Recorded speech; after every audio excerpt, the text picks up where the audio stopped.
দীর্ঘ ৫৪ বছর পর আবারও চাঁদে যাচ্ছে মানুষ।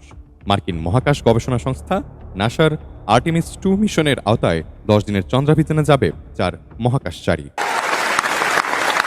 তবে চাঁদে না নেমে প্রদক্ষিণ করবেন এর কক্ষপথ। আগের সব রেকর্ড ভেঙে পাড়ি দেবেন দূরতম সীমানা পর্যন্ত। এরপর পরবর্তী মিশনের সম্ভাব্য প্রস্তুতি শেষে ফিরবেন পৃথিবীতে। চলতি মাসের মিশনটি শুরু হওয়ার কথা থাকলেও রকেটের যান্ত্রিক ত্রুটির কারণে আগামী মার্চে চাঁদের পথে যাত্রা করবে দলটি। অর্ধশতকের বেশি সময় পর আবারও চাঁদের উদ্দেশ্যে পৃথিবীতে ছাড়তে যাচ্ছে মানুষ।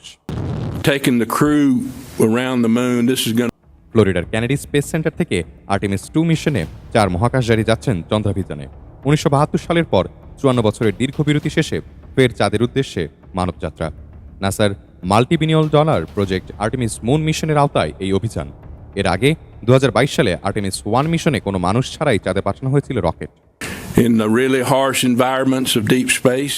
তবে এই যাত্রায় চাঁদের কক্ষপথ তো বটেই, মানব ইতিহাসের আগের সব রেকর্ড ভেঙে মহাকাশের সবচেয়ে দূরতম সীমানায় পৌঁছাবে নাসার সবচেয়ে শক্তিশালী রকেট স্পেস লঞ্চ সিস্টেম। মহাকাশচারীদের নিয়ে এই চন্দ্রভ্রমণ অভিযানটি হবে চাঁদে স্থায়ীভাবে মানুষের উপস্থিতি নিশ্চিতে আমাদের রকেট পদক্ষেপ। ১০ দিনের এই যাত্রায় রকেটের লাইফ সাপোর্ট ও নেভিগেশন সিস্টেমগুলো মহাকাশের চরম প্রতিকূল পরিবেশে কতটা কার্যকর তা যাচাই করা হবে। তা ভবিষ্যতে চাঁদের বুকে অবতরণের পথ আরও সহজ করে দেবে। মিশন কমান্ডার রিড ওয়াইজম্যান দেবেন এই মিশনের নেতৃত্ব। এর পাশাপাশি আর্টেমিস 2 মিশনে থাকবেন রকেট পাইলট ভিক্টর গ্লোভার এবং 2 বিশেষজ্ঞ ক্রিস্টিনা কোচ ও কানাডিয়ান অ্যাস্ট্রোনট জেরেমি হ্যানসেন। তবে চাঁদে অবতরণ না করে উপগ্রহের চারপাশ প্রদক্ষিণ, প্রয়োজনীয় গবেষণা ও আর্টেমিস মিশন 3 এর সম্ভাব্য প্রস্তুতি কিছু নিয়েই পৃথিবীতে ফিরবে দলটি।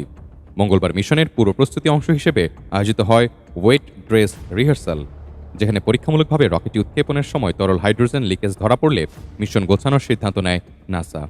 কক্ষপথের জটিল হিসাব নিকাশ মিলিয়ে আগামী মার্চ মাসে নির্ধারিত হয়েছে আর্টেমিস মিশন 2 এর সম্ভাব্য যাত্রা।